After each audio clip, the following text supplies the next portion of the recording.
Hello दोस्तों, जय भीम, जय भारत, नमो बुद्धाय। मैं निखिल सबलानिया आज एक नया और ख़ास कार्यक्रम आपके लिए लेकर उपस्थित हुआ हूं, जो कि बहुत महत्वपूर्ण कार्यक्रम है। लेकिन मैं ये कार्यक्रम शुरू करूं इससे पहले आप मेरा मोबाइल नंबर नोट करें, 8527533051।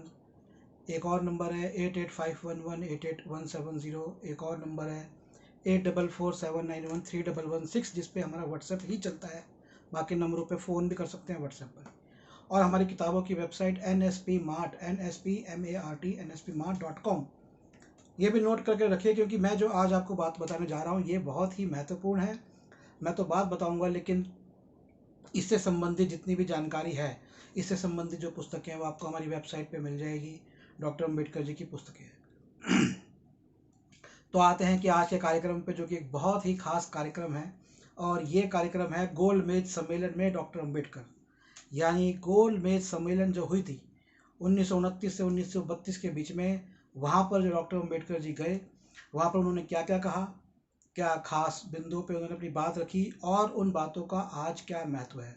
मैंने इससे पहले एक इंग्लिश में भी इस पर कार्यक्रम बनाया, उसमें मुझसे एक चीज़ रह गई। थोड़ा सा मैं उसमें कंफ्यूज हो गया था। पूना पैक्ट के ऊपर मैंने उसमें ये बताया कि पूना पैक्ट शायद राउंड टेबल कॉन्फ्रेंस या कहीं गोलमेज सम्मेलन में डिस्कस नहीं हुआ था, जबकि वो डिस्कस हुआ था। इस वीडियो को बनाने से पहले मैंने फिर से चेक किया, तो क्योंकि मैं दो अलग अलग किताबें डॉक्टर अम्बेडकर जी की पढ़ रहा था, इसलिए मैं थोड़ा सा मुझे लगा कि क्योंकि पूना पैक्ट बाद का है तो शायद वो वहाँ पर डिस्कस हुआ होगा। लेकिन असल में जो पूना पैक्ट था वो दूसरी गोलमेज सम्मेलन के बाद हो गया था, तो तीसरी में उसके ऊपर कुछ चर्चा हुई। तो उसको, जो लोग इंग्लिश में वो नहीं है उनको पता चला, उनको मैं इसमें इस वाले वीडियो में वो स्पष्ट कर दूंगा। तो दोस्तों, बात करते हैं कि गोलमेज सम्मेलन क्या था, गोलमेज सम्मेलन क्यों हुआ और गोलमेज सम्मेलन की अब क्या सार्थकता है। सबसे महत्वपूर्ण बात जो मुझे इसको पढ़ के पता चली, वो ये पता चली कि भाई गोलमेज सम्मेलन की सार्थकता आज बहुत जरूरी है। और ऐसी कई बातें थी जो कि डॉक्टर अम्बेडकर जी ने उस समय 30 के दशक में बताई, वो बातें अब 2024 के अंदर अब जाके उन बातों के ऊपर रोक लगी है। और अभी भी शायद हम उन बातों को ठीक से समझ नहीं पाए हैं। डॉक्टर अम्बेडकर जी का बहुत बड़ा सहयोग, बहुत बड़ा योगदान उस समय रहा। तो चलिए इस कहानी को मैं शुरू करता हूँ। तो सबसे पहले हम ये समझते हैं कि जब अंग्रेज यहाँ पर आए तो उन्होंने यहाँ पर नगर निगम के जो चुनाव होते हैं, नगर निगम की जो व्यवस्था है, जो धीरे धीरे चल के आगे लोकतंत्र की, डेमोक्रेसी की व्यवस्था में बदल गई। और उसके बाद जब हमारा देश स्वतंत्र हुआ तो फिर हमें एक प्रजातंत्र, लोकतंत्र या कहे डेमोक्रेसी मिली। ये पूरा जो पद्धति थी, इसकी शुरुआत 1865 से हो गई थी। फिर एक 1919 में संविधान बना, जिसे कहते हैं गवर्नमेंट ऑफ इंडिया एक्ट। तो भारत उसके हिसाब से चलने लगा। वोटिंग राइट्स तो मिल चुके थे म्यूनसिपालिटी लेवल पे। इसके अंदर ब्रिटिश प्रांतों में, तो जो भारत था वो दो हिस्सों में विभाजित था। एक थे राजाओं, मुगलों के या नवाबों के जो क्षेत्र थे, या हिंदू राजाओं के जो क्षेत्र थे। और एक थे जो अंग्रेजों के क्षेत्र थे। अंग्रेजों के क्षेत्रों को हम प्रांत बोलते थे, और हिंदू राजाओं के या मुस्लिम राजाओं के जो क्षेत्र थे उनको हम प्रिंसली स्टेट्स इस तरह से बोलते थे। तो बेसिकली ये स्टेट्स थे, और एक थे प्रोविंस, प्रांत। तो प्रांतों में तो चुनाव हो रहा था, लेकिन इन स्टेट्स में चुनाव नहीं हो रहा था। मैं आपको बड़ी इंटरेस्टिंग बात बताता हूँ। कहते हैं कि भारत गुलाम रहा। बेशक ये जितने भी 500 550 से ज़्यादा जो रियासतें जिसे बोलते हैं हम हिंदी में, ये रियासतें अगर हम टेक्निकली रूप से देखें तो ये ब्रिटिश सरकार के साथ ही थी, ये उसके अधीन नहीं थी। यानी ये जो भारत का क्षेत्र है, इतना बड़ा जो क्षेत्र है, क्योंकि प्रांतों से अलग तो 570 के आसपास रियासतें थी आई थिंक। ये जो क्षेत्र है ये कभी भी अंग्रेजों के अधीन नहीं रहा। हाँ, अंग्रेजों के साथ रहा है। इनके ऊपर एक फॉरेन एक्ट, विदेश एक्ट लागू होता था, जिसकी वजह से ना तो ये फॉरेन सिटीजन होते, ना तो ये ब्रिटिश सिटीजन होते थे, ना तो ये ब्रिटिश नागरिक होते थे, ना ये भारतीय नागरिक होते थे। इनको ब्रिटिश सरकार ने फॉरेनर का दर्जा दिया हुआ था। ये उसके साथ ही थे। अच्छा, तो ये जो हमारी व्यवस्था थी ये चल रही थी, जो कि 1935, यानी जो गोलमेज सम्मेलन हुआ 1929 से लेकर 1932 तक। फिर हमारा जो गवर्नमेंट ऑफ इंडिया, भारत सरकार का जो एक्ट, जो पहले संविधान था वो हट गया, उसकी जगह आ गया गवर्नमेंट ऑफ इंडिया एक्ट, जो नया संविधान था। फिर गवर्नमेंट ऑफ इंडिया एक्ट आया, और फिर उसके बाद हमारा स्वतंत्रता से पहले जब भारत डोमिनियन बना उस दौरान जो हमारा लिखा गया संविधान, वो संविधान जब हमारी स्वतंत्रता हो गई, जब वो लागू हो गया तो हम स्वतंत्र हो गए। उस संविधान के लागू होने के बाद हम स्वतंत्र हो गए। 1947 में हम डोमिनियन बने, स्वराज हमें मिल गया था, हम अपना अधिकार हमें मिल गया था। बहुत से लोग इस बात पे ऊपर प्रश्न उठाते हैं कि डोमिनियन हुआ, डोमिनियन होना चाहिए था, नहीं होना चाहिए था। देखिए, डोमिनियन होने का जो बहुत सारे फायदे थे, उसमें एक फ़ायदा तो ये था कि अगर भारत और पाकिस्तान, पाकिस्तान भी डोमिनियन बन गया था, भारत भी डोमिनियन था, अगर भारत और पाकिस्तान का युद्ध होता और क्योंकि दोनों डोमिनियन होते तो ब्रिटेन उसमें हस्तक्षेप नहीं करता। दूसरा इसका फ़ायदा ये होता, क्योंकि भारत के पास बहुत सारी चीज़ों की कमी थी तो ब्रिटेन ऐसा नहीं कर सकता था जैसे हमने अफगानिस्तान में देखा कि एकदम से वो चला जाए छोड़ के और हमको हमारे हालात पे छोड़ दे। ना हम पूरे इंडस्ट्रियलिस्ट हुए, ना हम पूरे पारंपरिक हुए, बीच में हम छोड़ के चले गए। सिस्टम हमारा जो है ना वो ट्रेडिंग का कर दिया, इंटरनेशनल ग्लोबलाइजेशन जिसे कहते हैं, इम्पेरियलिज्म वाला, ट्रेडिंग कर दी, यहाँ की चीज़ होगा और वहाँ बेचो, लेकिन ट्रेड पे हमारा कब्जा ही नहीं, कुछ उसमें हमारा हक ही नहीं। तो ऐसी बहुत सारी बातें थी, उनको हम नहीं जाते, आप और डिटेल में चीज़ों को पढ़िएगा, आपको समझ में आएगी। तो ये प्रमुख बात यह है कि भारत जो है ना वो प्रजातांत्रिक मूल्यों उसके अंदर आए। ये जो प्रजातांत्रिक मूल्य है इसमें बहुत बड़ी अहम जो भूमिका है वो है गोलमेज सम्मेलन, राउंड टेबल कॉन्फ्रेंसिस की है, जो कि 3 बार हुई। इससे पहले एक कमीशन बैठा, जो कि उससे पहले 10 साल पहले डिक्लेयर किया गया था कि 10 साल बाद एक कमीशन बैठेगा जो डिसाइड करेगा भारत का अब हम आगे कैसे उसमें प्रजातांत्रिक व्यवस्था स्थापित करेंगे। ये ब्रिटिश लोगों ने डिसाइड किया, साइमन कमीशन बैठा, कांग्रेस ने उसका विरोध किया। हालांकि कांग्रेस को मुझे लगता है समझ ही नहीं पाई कि साइमन कमीशन है क्यों, और जैसे मैं आपको बातें बताऊंगा तो कांग्रेस की और भी कई नासमझियाँ आपको नजर आएगी।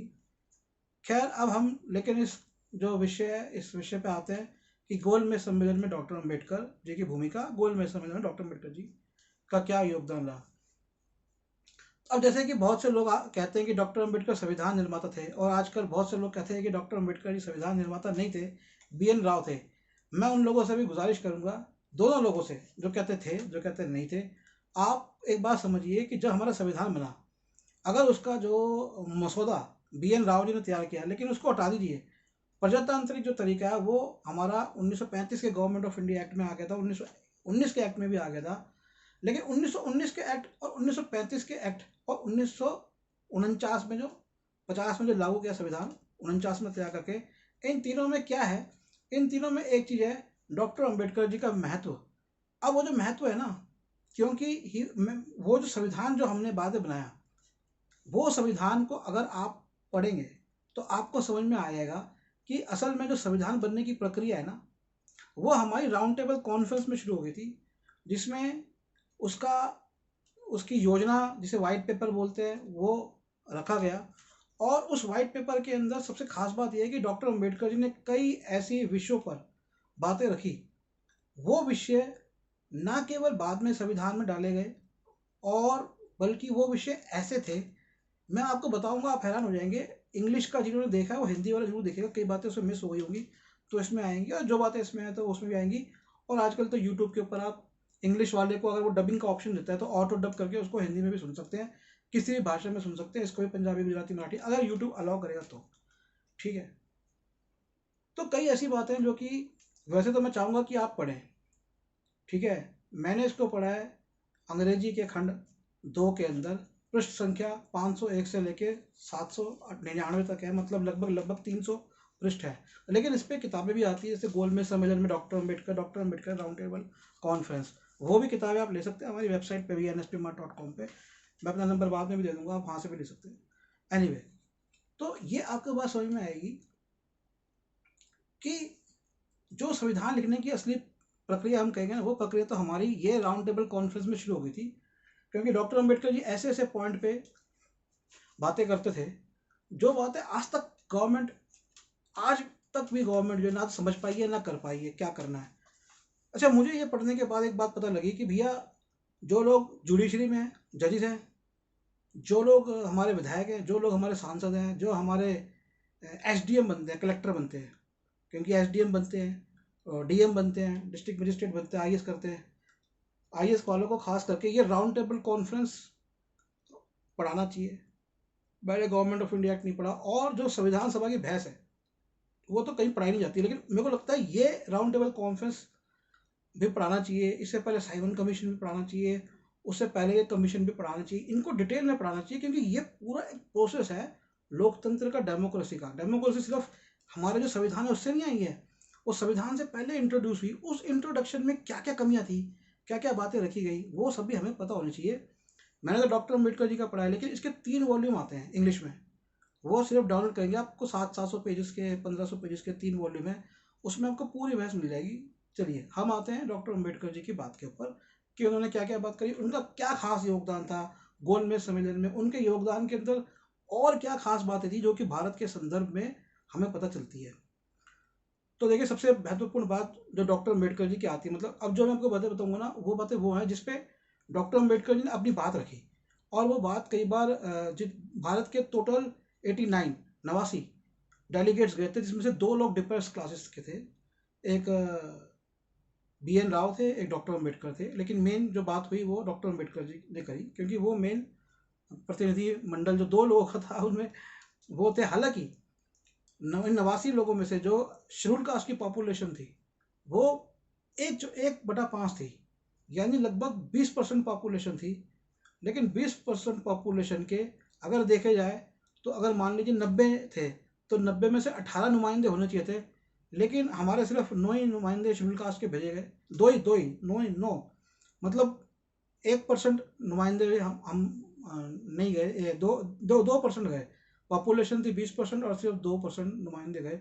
लेकिन खैर कोई बात नहीं, डॉक्टर अम्बेडकर जी गए थे। अच्छा, डॉक्टर अम्बेडकर जी उस समय उस पूरी कॉन्फ्रेंस में सबसे पढ़े लिखे व्यक्ति थे। ये बात बड़ी मजेदार है कि भारत का वो वर्ग जिसको 2000 साल से पढ़ने लिखने नहीं दिया गया, उसका जो व्यक्ति गया वो उस पूरी कॉन्फ्रेंस में, जिसमें राजे महाराजे रजवाड़े, और बड़ी मजेदार बात है उनमें से एक व्यक्ति वो भी थे जो कि छत्रपति शाहू जी महाराज थे, जिन्होंने डॉक्टर अम्बेडकर जी को स्कॉलरशिप दी थी विदेश जाने के लिए। वो भी उसी स्तर पे प्रतिनिधित्व कर रहे थे जिस स्तर पे डॉक्टर अम्बेडकर जी कर रहे थे। लेकिन डॉक्टर अम्बेडकर जी उस पूरी कॉन्फ्रेंस में, मतलब अंग्रेज और जितने भी इंडियंस थे, Muslim delegation, Christian delegation, Anglo Indian delegation, Hindu delegation, Congress के डेलीगेशन, सबके अंदर राजाओं के रजवाड़ों के डेलीगेशन, रियासतों के डेलीगेशन के, जो सब में सबसे पढ़े लिखे डॉक्टर अम्बेडकर थे। तो ये एक बड़ी इंटरेस्टिंग बात है। तो चलिए चलते हैं कि अब डॉक्टर अम्बेडकर जी का क्या योगदान रहा। अब मैं तो इस पे आ ही नहीं रहा कि 1949 में क्या संविधान पूरा किया गया। अरे भाई, ये जो डॉक्टर अम्बेडकर जी का योगदान हमें तब पता चलता है ना। तो मैं उन लोगों को कहूँगा जो BN राव जी को बोल रहे हैं, मैं BN राव जी की रिस्पेक्ट करता हूँ, लेकिन आप इस तरह के ना समाज में गलत मैसेज और विद्वेष ना करें, ये जाति की मानसिकता फिर नजर आती है। तो उस राउंड टेबल कॉन्फ्रेंस में तो BN राव जी थे भी नहीं, लेकिन वहां पर ऐसी ऐसी बातें डॉक्टर अम्बेडकर जी कर रहे थे जो बाद में हमारे संविधान में डली। यानी कि डॉक्टर अम्बेडकर जी का योगदान वो संविधान सभा में शुरू नहीं होता, उनका जो योगदान है ना वो तो असल में राउंड टेबल कॉन्फ्रेंस, और उससे पहले की जब आप उनकी जो वो और भी उन्होंने पोस्ट संभाली थी तब की आप बातें पढ़ोगे तो वो आपको पता चलेगी। लेकिन फिलहाल हम राउंड टेबल कॉन्फ्रेंस की बात करते हैं, क्योंकि यही मैंने अभी पढ़ा है, खत्म किया है। तो सबसे महत्वपूर्ण बात जो राउंड टेबल कॉन्फ्रेंस में डॉक्टर अम्बेडकर जी का योगदान निकल के आता है, उसमें सबसे महत्वपूर्ण बात आती है कि सबको वोटिंग का अधिकार। ब्रिटिश सरकार चाहती थी 10% लोगों को ही वोटिंग का अधिकार मिले 1935 के गवर्नमेंट ऑफ इंडिया एक्ट में, यानी राउंड टेबल कॉन्फ्रेंस भी हो जाए, खत्म हो जाए, तो ये निर्धारित किया जाए अगले संविधान जो 1935 का था कि भैया 10% लोगों को हम वोटिंग का राइट देंगे। अब इस पर डॉक्टर अम्बेडकर जी ने कहा नहीं, सबको वोटिंग का राइट मिलना चाहिए।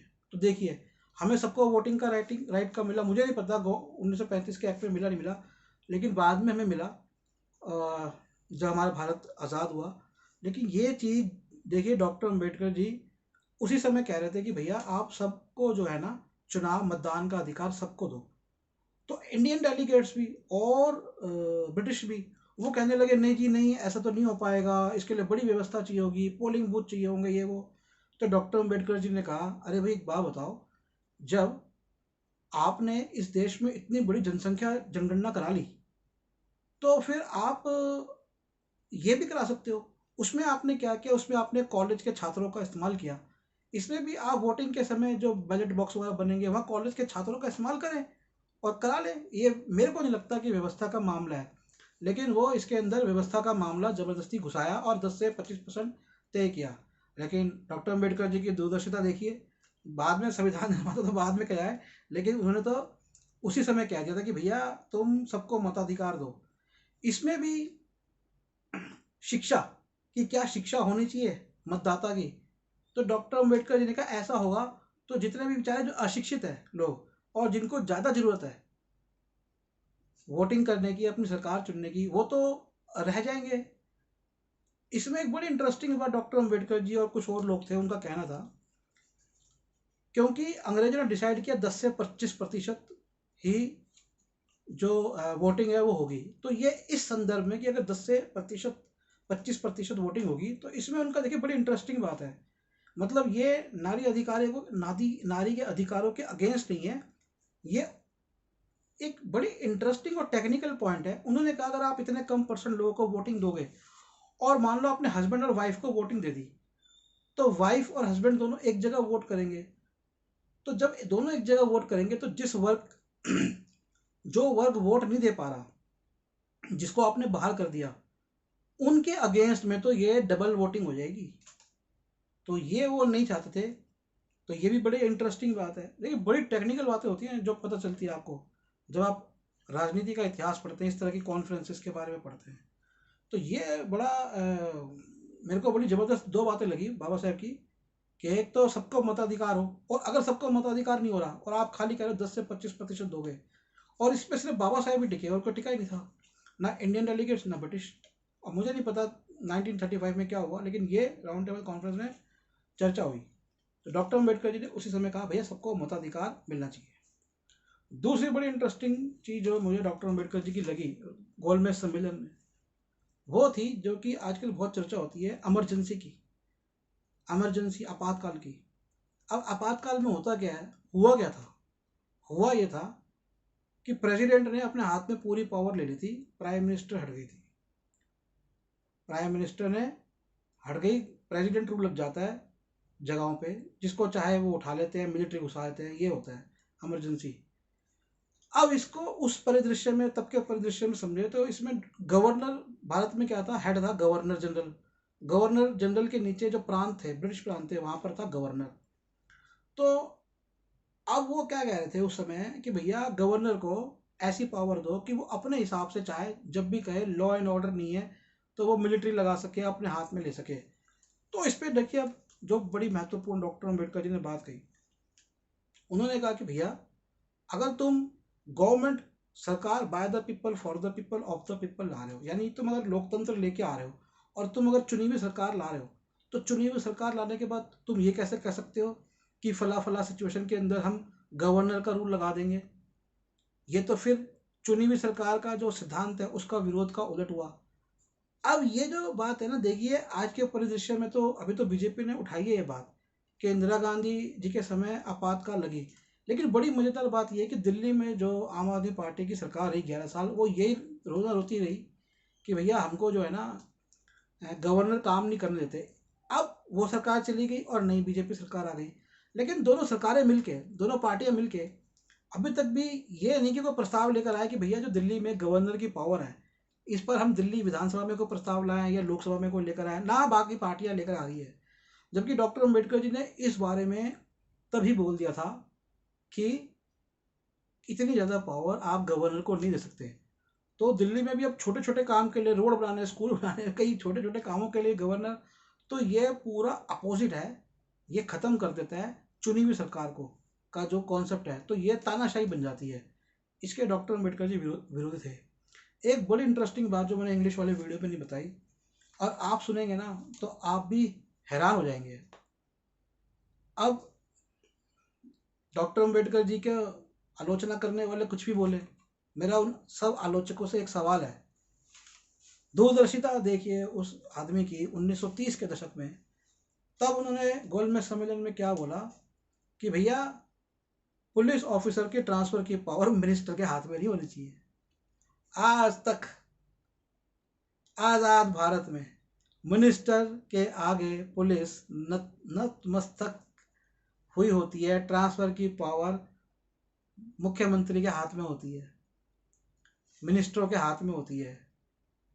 तो जो लोग ये भी कहते हैं कि बाबा साहेब जी ने ब्रिटिश का संविधान लिखा, ये वो लिखा, मैं कहता हूँ अरे ये तो उन्होंने कहा था, ये तो ब्रिटिश ऐसा कर रखा था कि मिनिस्टर के हाथ में पावर है पुलिस के ऑफिसर्स की ट्रांसफर की, तो बाबा साहब ने तो मना किया, वो हटा दो ब्रिटिश लॉ। आपने आज तक क्यों नहीं हटाया उस लॉ को? तो ये बाबा साहब जी की बड़ी इंटरेस्टिंग बात थी कि वो कहते थे पुलिस जो होती है ना उसकी ऑटोनॉमी होनी चाहिए। अगर पुलिस डर के काम करेगी, पुलिस ऑफिसर्स और सिविल सर्वेंट्स अगर डर के काम करेंगे, उनके ऊपर अगर मिनिस्टरों का दबाव होगा तो वो कैसे काम करेंगे? ये चीज़ आज तक हमने सॉल्व नहीं करी, सिर्फ एक काम किया है कि आलोचना करी है बाबा साहब की। तो देखिए कितनी मज़ेदार बात वो कहते हैं। तो तीन बातें आपको पता लग गई। एक, सबके लिए मतदान का अधिकार। दूसरी कि गवर्नर की या प्रेसिडेंट की आज के टर्म्स में इंडिया में ज़्यादा पावर्स नहीं होनी चाहिए। तीसरी, मिनिस्टर्स के हाथ में नहीं होनी चाहिए कि पुलिस ऑफिसर्स या बाकी जो सिविल सर्वेंट्स हैं उनका ट्रांसफ़र हो जाए, उनकी बात ना माने, उनका डिमोशन हो जाए, उनकी अलग ऑटोनॉमी होनी चाहिए। और देखिए बातें तो बहुत हैं, जब आप पढ़ेंगे तो आपको ज़्यादा अच्छा मज़ा आएगा, क्योंकि पढ़ने का मज़ा अलग होता है। लेकिन अब मैं आपको एक और चौथी बड़ी मज़ेदार बात बताता हूँ उनकी। 3 पेज है ये उन लोगों के लिए जो खास करके ये लिखते हैं ना, कह रहे हैं ना आजकल की BN राव ने लिखा। मैं BN राव जी की इज्जत करते हुए ये बात बता रहा हूँ। इन 300 पेजों में वैसे तो कई जगहों पर ऐसा है जो आप पढ़ेंगे तो पता लगेगा कि डॉक्टर अम्बेडकर जी सबसे अलग जाके बात कहते थे और अंग्रेज उनकी बात सुनते थे और कहते थे कि ओ ये तो हमारे दिमाग में आई नहीं बात। 3 पेज बता रहा हूँ इंग्लिश वाले खंड 2 के। पृष्ठ संख्या 645, 645, पृष्ठ संख्या 787 और 789, 788 और 789। 3 जगह पे अंग्रेज सीधा प्रशंसा कर रहे हैं डॉक्टर अम्बेडकर जी की, और क्या कह रहे हैं कि हमने व्हाइट पेपर यानी जो हमने ये योजना पत्र रखा है अगले संविधान का, इसमें जो हमने ड्राफ्टिंग करी है, मतलब इसमें जो हम कानून बना रहे हैं, ये हमसे भूल हो गई है, या ये हमने गलत किया, या ये हम से चूक हो गई है। लेकिन ओह, डॉक्टर अंबेडकर जी की कानूनी विद्वता ने हमारी गलतियों को पकड़ा और वो बड़ाई कर रहे हैं डॉक्टर अंबेडकर जी की। यानी ड्राफ्टिंग के लेवल पे डॉक्टर अंबेडकर जी का इतना एक्यूमेन था कि जहाँ पर 89 भारतीय डेलीगेट्स थे और अंग्रेजों के एक से एक विद्वान थे। अच्छा, अंग्रेजों के विद्वानों में कौन था? उसमें से 2 नाम बता देता हूँ, अब आप खुद ही समझ जाइए कि अंग्रेजों के कितने विद्वान उस कॉन्फ्रेंस में थे। एक तो खुद विंसेंट चर्चिल थे, जो ब्रिटेन के 2 बार प्रधानमंत्री चुने गए और जिनके अंडर के अंदर द्वितीय विश्व युद्ध लड़ा गया, जो कि दुनिया के महान स्टेट्समैन में एक आते हैं। दूसरे एटली थे। एटली प्राइम मिनिस्टर थे जब भारत आज़ाद हुआ। एटली नहीं होते तो भारत आज़ाद भी नहीं होता, लोगों को ये पता नहीं, क्योंकि एटली लेबर पार्टी थी। एटली ने ये बोल दिया था कि भैया हम भारत को आज़ाद करेंगे, क्योंकि ब्रिटिश का खर्चा भारत पे ज़्यादा हो रहा था। अब ये बड़ी मज़ेदार बात है कि जो लोग कहते हैं ना गुलाम, अगर आप शाह आलम का युद्ध से ब्रिटिश स्टडी करें तो ब्रिटिश लोगों ने इंडियन रजवाड़ों को खूब पैसा दिया है, और जैसा मैंने बताया कि वो कभी भी रजवाड़े कभी भी गुलाम नहीं रहे, वो हमेशा साथी रहे। और बड़ी इंटरेस्टिंग बात बताता हूँ, जब अंग्रेजों ने ईस्ट इंडिया कंपनी बनाई तो भारत में जो मराठों की सेना थी, जो मुगलों की सेना थी, इन सब सेनाओं से सबसे ज़्यादा जो सैलरी देती थी वो ईस्ट इंडिया कंपनी देती थी अपने सैनिकों को। और बड़ी मज़ेदार कुछ बात बताता हूँ हमारा घटके कि ईस्ट इंडिया कंपनी के ज़्यादातर फाइनेंसर हिंदू और जैनी बनिए होते थे, वाराणसी के बनिए, और जो रजवाड़े थे, जमींदार थे बंगाल के, ये फाइनेंसर थे ईस्ट इंडिया कंपनी के। और बड़ी तीसरी मज़ेदार बात बताता हूँ, इनको सबसे बहुत मोटा 5-5%, 10-10% ब्याज मिलता था ईस्ट इंडिया कंपनी से, उससे इनके पास और रईसी आई थी। तीसरी बात बताता हूँ, चौथी बात, ईस्ट इंडिया कंपनी के जो एजेंट बने उसमें बहुत सारे जो वैश्य थे, बनिए थे, वो उनके एजेंट बने, जिससे बाद में चल के वो इंटरनेशनल व्यापार पूरा सीखा उन्होंने। तो ये ऐसी बड़ी सारी हिस्टोरिकल बातें हैं, तो वो हमें नहीं पढ़ाई जाती। एनीवे, तो हम आते हैं अब डॉक्टर अम्बेडकर जी की बात पर। तो मैंने आपको बात बताता हूँ। अब देखिए, मूलतः गोलमेज सम्मेलन में क्या डिस्कस हुआ? गोलमेज सम्मेलन में ये डिस्कस हुआ कि देश क्या बनेगा। अब देश क्या बनता है, देश में क्या क्या चीज़ें होती हैं, ये जैसे मैंने कहा, सबको, जो लोग जुडिशरी में है, जो पार्लियामेंट्री है, सबको पढ़ना चाहिए कि देश का वाणिज्य फाइनेंस कैसा होगा, देश की सिविल सर्विस कैसी होगी, देश की मिलिट्री कैसे होगी, देश में मूलभूत अधिकार, फंडामेंटल राइट्स क्या होंगे, फंडामेंटल राइट्स होते क्या हैं, देश में मताधिकार स्थापित होगा तो क्या होगा, ये सारी बातें हैं। तो ये जब आप पढ़ेंगे ना तो आपको समझ में आएगा देश क्या है। किसी ने कमेंट किया कि भैया, कुछ कमेंट किया, तो मैंने उससे पूछा कि तू ये बता पहले कि भैया देश क्या होता है। तो देश क्या होता है ना, ये आपको वहाँ से समझ में आएगा। फिर आप जब संविधान सभा की भाषा की बहस पढ़ेंगे, कॉन्स्टिट्यूएंट असेंबली डिबेट्स पढ़ेंगे, उसमें आपको समझ में आएगा। अब एक और बात बड़ी इंटरेस्टिंग है। बहुत लोग ऐसे कहते हैं कि रिजर्व बैंक की स्थापना बाबा साहब ने करी, और मैंने एक पीछे कहा था, मैंने पढ़ा नहीं, लेकिन ऐसा हो नहीं सकता, क्योंकि आरबीआई अपने आप में कैपिटल मोनोपोली का, पूंजीवाद की एकाधिकार का एक तरीका, एक उपकरण है, जो कि खुद डॉक्टर अम्बेडकर जी नहीं बताएंगे, क्योंकि वो तो खुद ही अंग्रेजों का जो पूंजीवाद का उपकरण था, रुपया जो उन्होंने नया ईजाद किया, उसकी समस्या पे उन्होंने तो थीसिस लिखी है। तो इसमें गोलमेज सम्मेलन में एक जगह पर बड़ी ही मजेदार बात डॉक्टर अम्बेडकर जी बताते हैं, और वो जो बात उन्होंने 30 के दशक में बोली, वो बात आज भी उतनी ही महत्व रखती है। कैसे? 2024 के चुनाव हुए, चुनावों से पहले सुप्रीम कोर्ट की जजमेंट आई, जजमेंट में कहा कि इलेक्शन बॉन्ड खराब है, इनको मत करो। इलेक्शन बॉन्ड का खेल पूरा बैंकिंग प्रणाली आरबीआई को लेके चला गया। कुछ टाइम पहले इसी सरकार में पीछे उर्जित पटेल आए थे। उर्जित पटेल ने अपने कार्यकाल खत्म होने से पहले इस्तीफा दिया। आई थिंक वो पहले ऐसे गवर्नर थे रिजर्व बैंक के जिन्होंने इस्तीफा दिया कार्यकाल खत्म होने से पहले।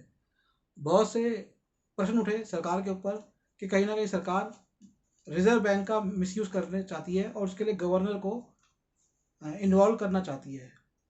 तो इस पर जो गवर्नर से नीचे की पोस्ट होती है, उन्होंने भी एक बुक लिखी है, मेरे पास है, शशांक आई थिंक उनका नाम है। तो उसमें भी उन्होंने ये बात कही है कि क्यों उर्जित पटेल ने मतलब दिया, मतलब डायरेक्ट उन्होंने नहीं कहा, बट ये बोला ऐसा कि कहीं ना कहीं गवर्नमेंट रिजर्व बैंक का मिसयूज करना चाहते थे। रिजर्व बैंक तो राउंड टेबल गोलमेज सम्मेलन में बाबा साहब ये प्रश्न कहते हैं कि ये जो व्हाइट पेपर है, ये जो योजना पत्र आप रख रहे हो, इसमें आप एक रिजर्व बैंक रख रहे हो जो कि फेडरल बैंक होगा। क्या ऐसा नहीं होगा कि कल को चल के जो पॉलिटिकल सरकार होगी वो इसका दुरुपयोग कर सकती है? और यही हमने देखा चुनावी बॉन्ड के समय क्या हुआ। कहीं ना कहीं ऐसे लॉस बनाए गए जिससे कि बॉन्ड्स के थ्रू पार्टियों को हजारों हजारों करोड़ का चंदा मिला, और बाद में हालांकि चंदा तो मिल गया उनको, उसके बाद उसे कोर्ट ने खारिज कर दिया इन बॉन्ड्स को। लेकिन वो जो बाबा साहब जी ने उस समय कहा था कि इस रिजर्व बैंक का आप मिसयूज कर सकती सरकार, ये उर्जित पटेल के केस में कि क्यों उन्होंने इस्तीफा दिया, और ये बॉन्ड घोटाले के अंदर, इन बातों से साफ हो जाता है कि डॉक्टर अम्बेडकर जी अगर समझा रहे थे, ये अगर पढ़ लेते डॉक्टर अम्बेडकर जी को, सिर्फ आलोचना नहीं करते उनकी, तो ये इस तरह से कानून बनाते कि ये घोटाले नहीं हो पाते। तो ये भी डॉक्टर अम्बेडकर जी उस समय बता रहे थे। गोलमेज सम्मेलन में उन्होंने इस बात पे अपनी चिंता जाहिर करी।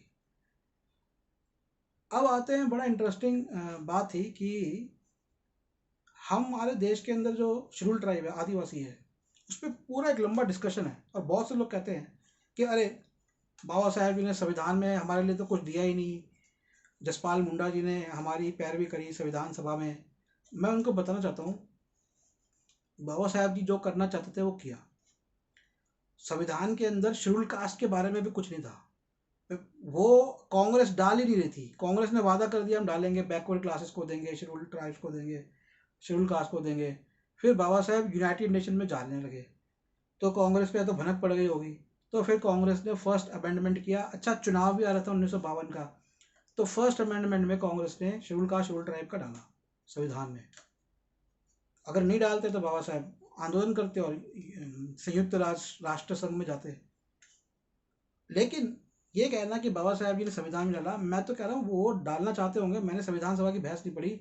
लेकिन अगर आप संविधान सभा की बहस से पहले चले जाए, इस 30 के दशक की गोलमेज सम्मेलन में, इसमें कह रहे हैं बाबा साहब कि जो भारत के एबोरिजिनल इंडियंस हैं, अच्छा कई लोग कहते हैं कि बाबा साहब जी ने एबोरिजिनल इंडियंस मूल निवासी नहीं लिखा शेड्यूल ट्राइब्स को, लेकिन सुप्रीम कोर्ट की जजमेंट में तो आ चुका है। लेकिन डॉक्टर अम्बेडकर संविधान बनने से पहले ही उनको एबोरिजिनल लिख रहे थे, क्योंकि आई थिंक ये जजमेंट पहले आ चुकी थी कि वो एबोरिजिनल इंडियंस है, यानी मूल निवासी हैं। तो उनके बारे में डॉक्टर अम्बेडकर जी उस समय गोलमेज सम्मेलन में कह रहे थे कि भैया आप इनको शामिल करो, इनको स्पेशल मता चुनाव लड़ने का अधिकार दो, इनको भी आरक्षण दो। और यहाँ तक कि जब एक अंग्रेज या किसी मुस्लिम डेलीगेट ने बोला कि आपको नहीं लगता कि ये अच्छा रहेगा कि इनको भी, शेड्यूल ट्राइब को भी शेड्यूल कास्ट में शामिल कर लिया जाए, तो डॉक्टर अम्बेडकर जी ने कहा हाँ मैं तो ये चाहता हूँ। यानी ये स्पष्ट है, लिखित रूप से उन्होंने कहा हाँ मैं तो चाहता हूँ ऐसा हो जाए। लेकिन अंग्रेज नहीं चाहते थे, ना बाकी इंडियन डेलीगेट्स ने इस पर कोई चर्चा करी। अंग्रेज इस क्यों नहीं चाहते थे ऐसा कहीं लिखा नहीं है, लेकिन मेरे हिसाब से अंग्रेज इसलिए नहीं चाहते थे क्योंकि अगर ये शेड्यूल ट्राइब वर्ग शेड्यूल कास्ट में आ जाता तो ये राजनीतिक रूप से एक सक्रिय वर्ग बन जाता। और मुझे लगता है अंग्रेजों की जो निगाह थी वो थी फॉरेस्ट एरिया पे, जहाँ पर शेड्यूल ट्राइब बसते हैं, ताकि वहाँ से प्राकृतिक जो साधन होते हैं वो निकाला जाए, नेचुरल रिसोर्सेज को निकाला जाए इंडस्ट्रियलाइजेशन के लिए। तो यदि वो सक्रिय हो जाते तो वो सक्रिय होने के बाद जो है ना वो शायद वैसा उनको उतना नहीं करने देते। अच्छा बड़ी इंटरेस्टिंग बात यह है कि उस समय भी जो साम्यवाद का आंदोलन था, हथियार आंदोलन था, वो उस समय भी कई भारत के क्षेत्रों में चल रहा था, जिसे आज नक्सलवाद क्षेत्र कहते हैं। यानी कि उस समय से ही शुरू हो गया था। मैं आपको बताता हूँ ये समस्या तो अंग्रेजों के बाद शुरू हो गई थी, क्योंकि जो आदिवासी क्षेत्र थे वहाँ पर अंग्रेजों ने काफ़ी कत्लेआम किए थे और भारतीय राजा चुपचाप देखते थे। राजस्थान में एक ऐसा हुआ था, बहुत भीलों को मारा गया था, राजा खड़ा हुआ चुपचाप देख रहा था, कुछ नहीं बोलता था। तो मुझे लगता है कि शायद इस वजह से जो आदिवासी क्षेत्र थे, मूल निवासी क्षेत्र थे, वहाँ पे लोगों ने हथियार उठा लिए होंगे। अब चाहे वो साम्यवाद के नाम पे उठाए हो, चाहे किसी भी नाम पे उठाए हो, वो एक हिस्ट्री का मैटर है। अब भारत में बहुत सारे क्रिमिनल ट्राइब, आपराधिक सांप्रदाय, आपराधिक कबीले थे। अच्छा बहुत लोगों को पता नहीं है कि ये भारत की बड़ी इंटरेस्टिंग हिस्ट्री है कि भारत के जो राजा थे ना वो संरक्षण देते थे कुछ ऐसे संप्रदाय को जिनका काम ही अपराध करना होता था, जैसे मर्डर करना, खून करना, ठगी करना, डकैती करना, वैश्यावृत्ति करना, जितनी भी चीज़ें अपराध की श्रेणी में आती हैं, ये सब राजाओं के संरक्षण में होता था कि भैया तुम उधर जाओ दूसरे राज्य में कर लो और ले आओ माल और मेरे को दे दो एक हिस्सा। अंग्रेजों ने आके इस पे रोक लगाई और इनको क्रिमिनल ट्राइब्स डिक्लेयर किया, और बाद में इन यही क्रिमिनल ट्राइब्स में से बहुत सारे जो कबीले थे ये शेड्यूल ट्राइब्स में आ गए। लेकिन जैसे डॉक्टर अम्बेडकर जी ने उस समय शेड्यूल ट्राइब्स के बारे में बोला, इन क्रिमिनल ट्राइब्स के बारे में भी बोला कि इनको भी आप मुख्य धारा में लेकर आइए। तो ये डॉक्टर अम्बेडकर जी का योगदान तभी गोलमेज सम्मेलन में शुरू हो जाता है। अब एक बड़ी इंटरेस्टिंग बात आती है कि भैया देश क्या था और देश क्या बनेगा। तो क्या था कि गोलमेज सम्मेलन से 10 साल पहले अंग्रेजों ने कहा कि हर 10 साल बाद एक कमीशन बैठेगा। तो 10 साल बाद एक कमीशन बैठा, साइमन कमीशन। अब कांग्रेस ने उसका विरोध किया और मेरे को लगता है कांग्रेस को समझ ही नहीं आया था कि साइमन कमीशन में होगा क्या, और कांग्रेस उस पर नहीं गई। पहले गोलमेज सम्मेलन में डॉक्टर अम्बेडकर जी ने जिस तरह से बात करी और सीधा कह दिया कि भैया हम तो स्वतंत्रता चाहते हैं। बहुत media coverage doctor Ambedkar ji को मिली, क्योंकि विदेशों में भी ये बात की एक खबर चली कि डॉक्टर अम्बेडकर एक बहुत देशभक्त व्यक्ति है, वे अपने देश की स्वतंत्रता चाहते हैं। गोलमेज सम्मेलन जब दूसरी हुई तो डॉक्टर अम्बेडकर जी की ये प्रसिद्धि को देखकर और कहीं हम मौका ना गवा दें, क्योंकि यदि कांग्रेस नहीं जाती दूसरी गोलमेज सम्मेलन में तो जो वो करना चाहते थे वो नहीं होता। कांग्रेस तो जो वो करना चाहते थे वो ऐसा करना सोच के गए। और बड़ी इंटरेस्टिंग बात है कि उस समय गांधी जी ने ये कह दिया कि भैया मैं हर एक को, सिखों को, मुसलमानों को, ईसाइयों को सारे अधिकार देने को तैयार हूँ, लेकिन शेड्यूल कास्ट जिसे डिप्रेस क्लास बोलते थे या दलित वर्ग बोलते हैं, अनुसूचित जाति में जो आते हैं, उनको अधिकार देने को कोई तैयार नहीं हूँ स्पेशल, वो हिंदू का हिस्सा है। पर डॉक्टर अम्बेडकर जी ने कहा अगर हिंदू का हिस्सा थे तो इतने साल से 2000 साल से तो थे नहीं, अब कैसे बन जाएंगे?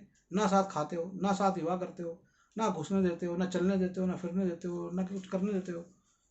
तो हम जब हिस्सा थे ही नहीं, तो इसलिए ये पूरा शेड्यूल कास्ट एक अलग से अल्पसंख्यक बनाया गया। क्योंकि अगर इसका आप टेक्निकल पॉइंट भी देखें तो मनुस्मृति का प्रथम अध्याय का दूसरा श्लोक, जो कि प्रियम्बल है, जो कि प्रस्तावना है मनुस्मृति की, वो सीधा कहती है कि भारत का जो समाज है वो विभाजित होता है और उसमें एक वर्ण व्यवस्था से बाहर है अंत्यज, जिसे पंचमास भी बोलते हैं। तो जो पंचमास कौन सा है? चतुर्वर्ण के बाहर, चतुर्वर्ण के बाहर पंचमास जो आते हैं वो होते हैं शेड्यूल कास्ट, डिप्रेस क्लासेस। तो अब अलग थे, इसलिए उनको एक माइनॉरिटी का स्टेटस, अल्पसंख्यक स्टेटस बना के रखा गया डॉक्टर अम्बेडकर जी ने। तो अब ये गांधी जी पहुंच गए। और बड़ी इंटरेस्टिंग बात डॉक्टर अम्बेडकर जी बताते हैं कि गांधी जी जो सबसे, अगर ये कहते भी है कि चलो हम हिंदू हैं, वैसे तो ये हिंदू ने कभी उन्हें हमें माना नहीं, अब ये मान रहे हैं क्योंकि हमें अधिकार मिल रहे हैं। और अगर चलो अगर ये मान भी लेते हैं कि हम हिंदू हैं, तो हमारी जो स्थिति है वो तो मुसलमानों से भी गई गुजरी है, सिखों से भी गई गुजरी है, और ईसाइयों से भी गई गुजरी है। हिंदुओं से तो है ही है, बाकी हिंदुओं से। तो ऐसे में तो इनको तो ये करना चाहिए ना कि हमें अधिकार मिले, जिससे कि हम अपने अधिकार से अपनी बात रख सके, हम हमें जो लेना है वो ले सके सरकार से, हमारी हिस्सेदारी पूरी हो। उल्टा इनको सबको अधिकार देने को तैयार है और हमें वंचित रखना चाहते हैं। और यहाँ तक कि उन्होंने ये शिकायत भी करी कि भाई ये गुपचुप तरीके से गए मुसलमानों के पास, जो मुसलमानों के डेलीगेट्स जो थे, उनके जो प्रतिनिधि मंडल था, और उनके प्रतिनिधि मंडल की 14 बातें थी। वो 14 की 14 बातें गांधी जी ने इस बात पे मान ली कि अगर मैं 14 बातें मान लेता हूँ तो तुम शेड्यूल कास्ट का डॉक्टर अम्बेडकर जी का साथ मत दो। लेकिन डॉक्टर अम्बेडकर जी कहते हैं कि ये तो, मैं तो कहूँगा कि मुसलमानों की अच्छाई थी, मुसलमानों का जो प्रतिनिधि मंडल था उसकी अच्छाई थी कि उन्होंने गांधी जी की बात नहीं मानी। अब बड़ा महत्वपूर्ण हिस्सा जो था ना, वो ये था कि डॉक्टर अम्बेडकर जी ने 1942 में एक भाषण दिया था। उस भाषण में उन्होंने कहा था कि भैया, गोलमेज सम्मेलन में जब आए, गांधी जी आए, तो मुझे लग रहा था कि ये आके गड़बड़ करेंगे, तो ये गड़बड़ करे उससे पहले मैं ऐसा कुछ बोल दूं जिससे कि ये गड़बड़ ना कर पाए। अब वो गड़बड़ क्या थी? वो गड़बड़ कोई खाली शेड्यूल कास्ट को लेकर नहीं थी, वो गड़बड़ पूरी भारत के भविष्य को लेकर थी। तो डॉक्टर अम्बेडकर जी ने दिमाग लगाया द्वितीय गोलमेज सम्मेलन के अंदर, वहां पे बोला कि मैं, क्योंकि वो चाहते थे कि मैं पहले बोलूं ताकि गांधी जी कुछ बोल के गड़बड़ ना कर दें, क्योंकि उनको पता था कि गांधी जी क्या करने वाले हैं।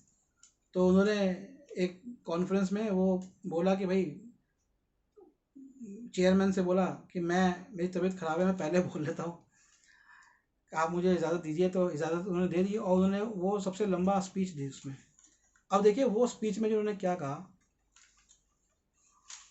उनको पता था कि जो गांधी जी है ना, वो ऑटोनोमस, प्रोविंशियल ऑटोनॉमी, यानी प्रांतीय स्वायत्ता चाहते हैं।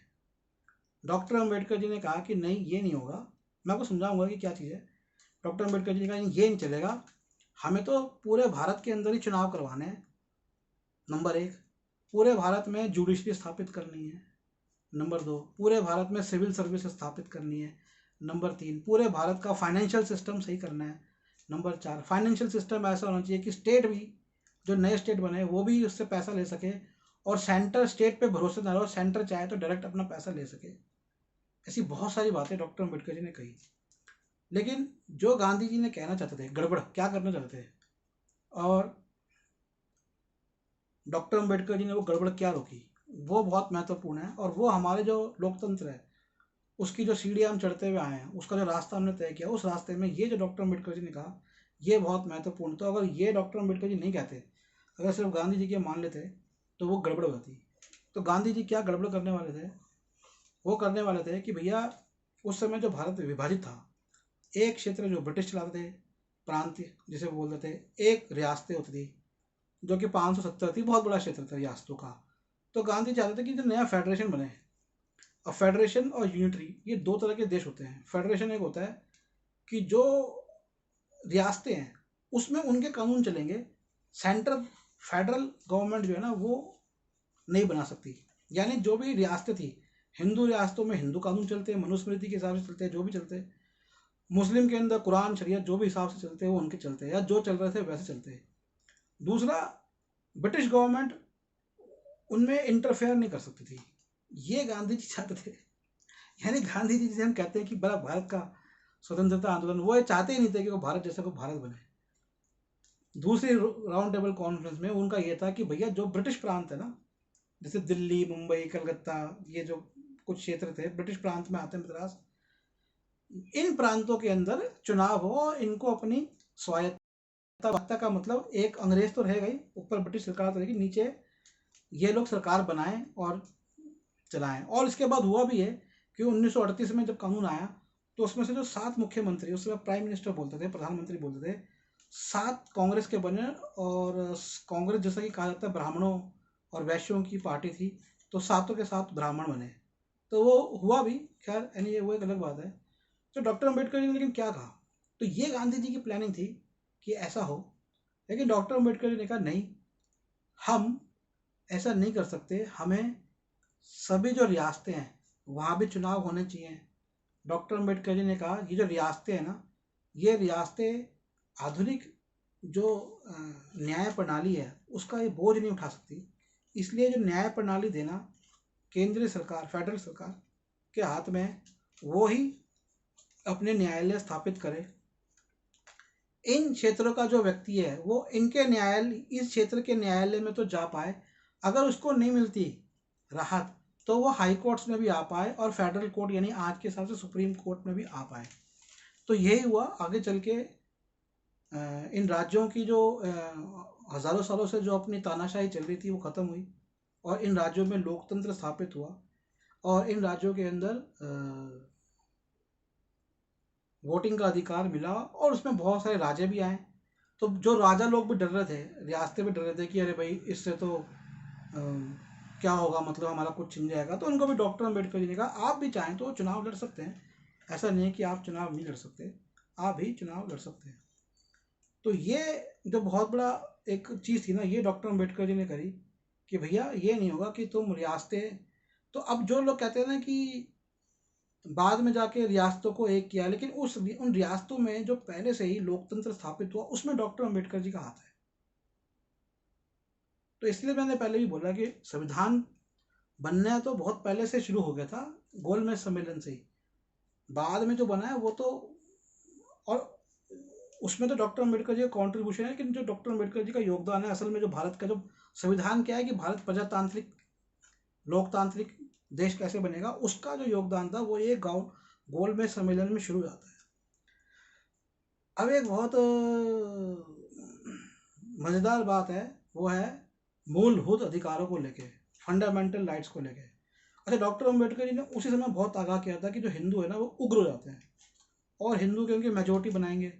और उस समय मुस्लिम 33% थे, शेड्यूल कास्ट 15 से 20% थे, 20% थे, किसी किसी जगह 15, किसी जगह थोड़े ज़्यादा भी थे, तो एवरेज 20% थे, 1/5 हिस्सा थे। तो अब डॉक्टर अम्बेडकर जी ने समझाया उस समय, अब वो जो उन्होंने समझाया वो आज के हिसाब से बहुत रेलिवेंट है, बहुत जुड़ी हुई है। जैसे कि आज ये बोला जा रहा है कि भैया धर्मनिरपेक्षता और सामाजिकता जो भारत का प्रेम्बल है उसकी प्रस्तावना उससे हटा दो, लेकिन ये जो धर्मनिरपेक्षता है और जो समाजवाद है ये एक्चुअली भारत की आत्मा है, लेकिन ये हिस्सा है किसका, ये हिस्सा है फंडामेंटल राइट्स के, मूलभूत अधिकारों के।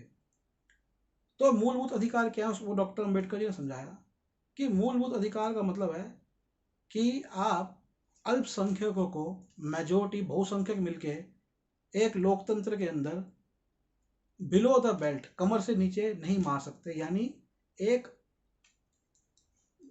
इतना नीचे गिर के उनको नहीं दबा सकते, जो कि आज हो रहा है देश के अंदर। लेकिन ये सब डॉक्टर अम्बेडकर जी ने कहा था। और फिर इसी के अंदर धर्मनिरपेक्षता आ जाती है, क्योंकि आप उनके धर्म पे प्रहार नहीं करेंगे, आप उनके जो राइट टू लाइफ है उस पर प्रहार नहीं करेंगे, जो फंडामेंटल राइट है। लेकिन आज ये हो रहा है, हालांकि डॉक्टर अम्बेडकर जी ने उस समय समझाया था। तो डॉक्टर अम्बेडकर जी ने ये कहा था, आगाह किया था कि भैया ये जो भारत है ना ये हिंदू मेजोरिटी रूल में जा सकता है, इससे जो बाकी अल्पसंख्यक है, शेड्यूल ट्राइब हैं और शेड्यूल कास्ट हैं, मुस्लिम्स हैं, क्रिश्चियंस हैं, सिख हैं, इनके लिए खतरा पैदा हो सकता है कि ये मेजोरिटी करके करे, तो इसलिए हमें फंडामेंटल राइट्स को बहुत सख्ती से पालन करना है। तो ये उस समय डॉक्टर अम्बेडकर जी ने बात कही, ये भी बहुत महत्वपूर्ण बात थी।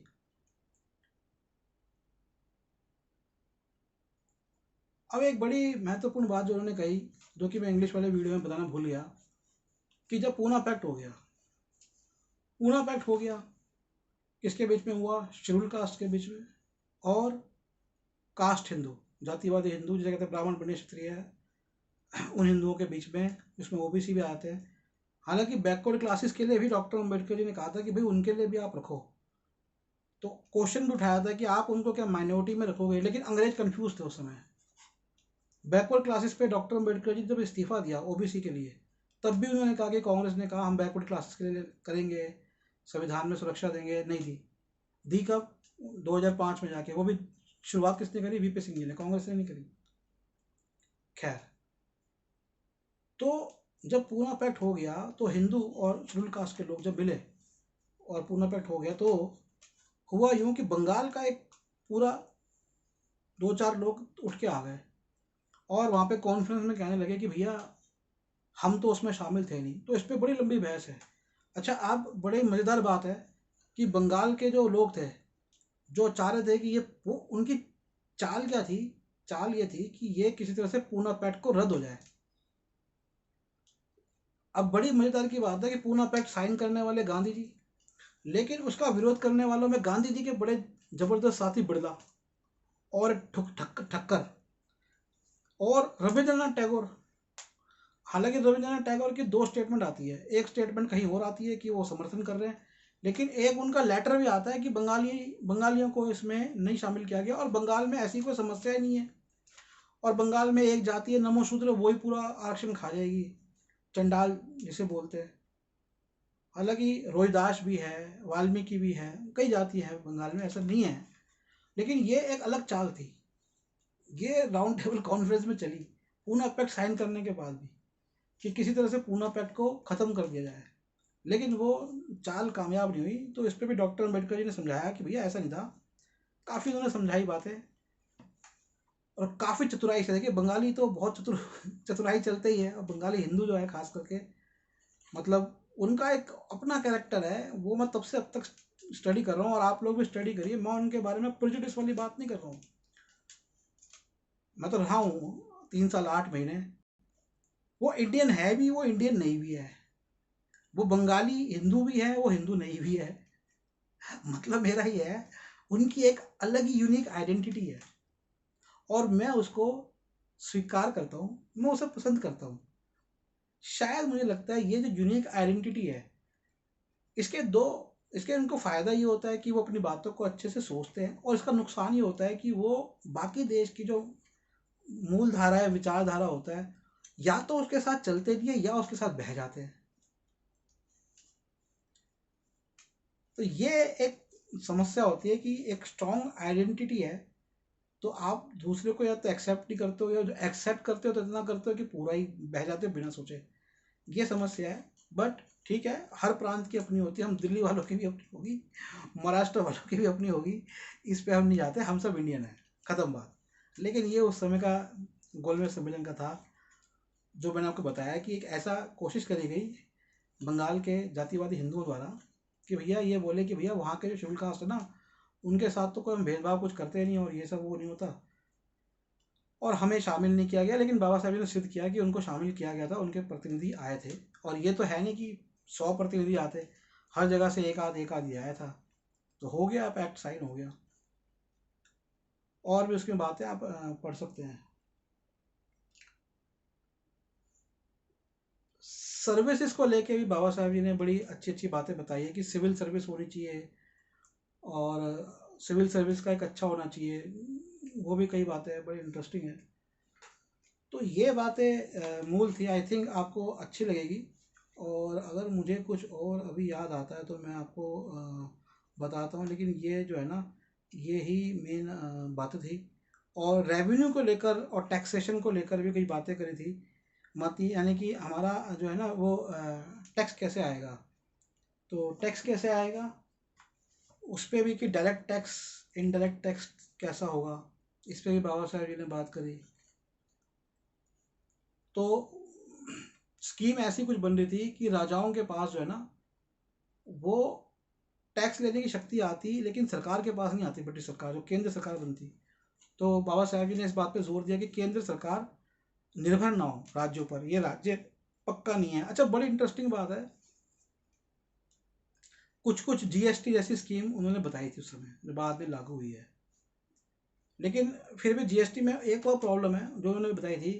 अभी जीएसटी में क्या है कि सब 50-50 होता है, लेकिन कई जगहों पर राज्यों को जरूरत होती है। और ये भी बाबा साहब जी ने कहा था कि ये ना हो कि भैया एक राज्य है, एक राज्य तो कुछ अपना रेवेन्यू लेना और बाकी राज्यों से उसको पैसा दे। जैसे आज उत्तर प्रदेश का हाल है, बिहार का हाल है, ये राज्यों से तो कुछ कर आता नहीं है, दक्षिण भारत के राज्यों से जो ज़्यादा पैसा आता है वो इनको चला जाता है। इसके बाबा साहब के खिलाफ थे, ये उन्होंने तब गोलमेज सम्मेलन में बोला था। अब बड़ी इंटरेस्टिंग बात उन्होंने बोली थी, एक और बताऊं। उन्होंने ये बोला कि भैया अगर आप कोई कानून बनाते हो और वो कानून का किसी पे प्रभाव नहीं पड़ रहा, लेकिन वो कानून असंवैधानिक है, तो जिस पे प्रभाव नहीं पड़ रहा वो जाके क्या उस कानून को रद्द करवा सकता है। अब हमारे आज के संविधान में ये प्रावधान है, सरकार वह कानून बनाए, मेरे को लगे, मैं उससे पीड़ित भी नहीं हूँ, लेकिन मैं जाके कह सकता हूँ कि ये कानून असंवैधानिक है, कोर्ट में जा सकता हूँ। लेकिन ब्रिटिश सरकार ने क्या बोला कि ये हमारा ट्रेडिशन नहीं है, इसे कहते हैं क्विट टाइम, या ऐसे कोई एक शब्द है जिसका मतलब है कि आप अगर उसकी पार्टी नहीं हो, अगर आप पे प्रभाव नहीं पड़ रहा, तो आप जाके उसको हटवा नहीं सकते। तो ब्रिटिश सरकार ने तो ऐसा बोल दिया कि भैया, लेकिन अब आप ये डॉक्टर अम्बेडकर जी की दूरदर्शिता देखिए। कुआ टाइमेट, क्विया क्विया टाइमेट, QIATIMET, क्विया टाइमेट। तो ब्रिटिश सरकार ने उस समय नहीं किया, लेकिन बाद में ये आया प्रावधान। और देखिए बाबा साहब जी की दूरदर्शिता, बाबा साहब जी की दूरदर्शिता इतनी जगहों पे, मतलब 300 पेज है इंग्लिश के, इतनी जगह पे आपको मिलेगी कि मैं तो अब बनाता रहूँगा और एक एक बात बोलता रहूँगा। तो इससे अच्छा है कि आप एक पुस्तक ले लें, राउंड टेबल कॉन्फ्रेंस इंग्लिश में, या फिर गोलमेज सम्मेलन में डॉक्टर अम्बेडकर, वो आप पढ़ें, तो ये सारी बातें आपको और भी अच्छी अच्छी बातें पता चलेंगी। तो कुल मिलाकर मैंने ये कार्यक्रम क्यों बनाया, ये समझाने के लिए बनाया कि भैया डॉक्टर अम्बेडकर जी संविधान निर्माता, संविधान के जनक 1949 में नहीं बने, 1946 से 49 के बीच में, वो 1928 में बनने शुरू हो गए थे गोलमेज सम्मेलन में। और वो बड़ी सारी देखिए, मैं आपको उनको फ़ोटो दिखाता हूँ जब वो गए थे, ये मैंने इंग्लिश में नहीं दिखाई, ठीक है, ये दिख रहे होंगे आपको। तो वो तभी संविधान निर्माता बनने शुरू हो गए थे।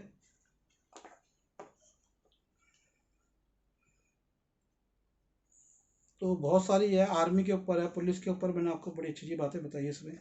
मैं भी चाहता था कि मैं इसका एक रिविजनल वीडियो बनाऊं, मेमर बनाऊं, अपना यादगार बनाऊं, और लोगों को भी, बहुत से लोग चाहते हैं कि गोलमेज सम्मेलन में क्या हुआ था, उनको खास कर ये वीडियो बड़ा अच्छा लगेगा। कुछ जो मेन मेन बातें हैं तो मैंने आपको बता दी।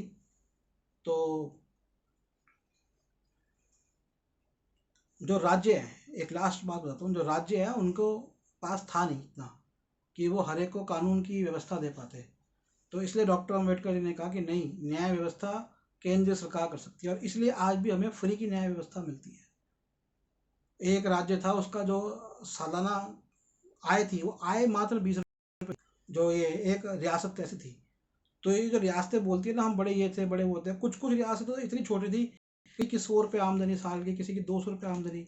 तो बाबा साहेब जी ने कहा, ये क्या इतनी कम से क्या ये अपने क्षेत्र की तरक्की कर सकते हैं, क्या ये न्याय व्यवस्था दे सकते हैं। तो कुल मिला के ये राज्य जब आ गए केंद्र के अंदर ना, तो फायदा ही हुआ, ब्रिटिश सरकार पे दबाव बना है धन का, असल में इसलिए गए वो यहाँ की आबादी भी बहुत बढ़ रही थी। चलिए, मैं ये वीडियो यहीं समाप्त करूंगा, लेकिन अंतिम जो संदेश है मैं कहूँगा, डॉक्टर अम्बेडकर जी ने वैसे तो अपने लोगों के लिए, शेड्यूल कास्ट के लिए बात कही कि हमारे लोगों को नहीं पता कि कम बच्चे कैसे पैदा करने हैं, लेकिन मैं प्लीज़ सब भारत के लोगों से गुजारिश करूँगा, सरकार से, पहले सरकार से करूँगा कि कानून बनाए 25 से कम की महिला, लड़की और 30 से कम की उम्र के लड़के के लिए विवाह इलीगल, अवैध करें। और ये नहीं जैसे चाइल्ड मैरिज की तरह है कि अनलॉफुल है लेकिन इलीगल नहीं है, गैर कानूनी नहीं है। आपको पता है चाइल्ड मैरिज सरकार कहती है गैर कानूनी नहीं है, लेकिन वो गैर कानूनी नहीं है, लेकिन क्या कहेंगे इसे, ये सरकार बनाने वाले समझाएंगे इलीगल और अनलॉफुल। अनलॉफुल इलीगल नहीं है, अनलॉफुल है, ठीक है, कानून के हिसाब से नहीं है। वैसे कर ली उन्होंने क्योंकि शास्त्रों के हिसाब से चलते, क्योंकि हिंदू धर्म की शादी शास्त्रों के हिसाब से मानी जाती है, ये बात है, इसलिए वो नहीं है। तो ये कानून इस पे ना लागू किया जाए कि 25 से कम की लड़की और 30 से कम का लड़का, और कोशिश करी जाए कि देश की आबादी 10 करोड़ तक पहुंचानी है, ये ध्येय अपनाया जाए, वन चाइल्ड पॉलिसी अपनाई जाए।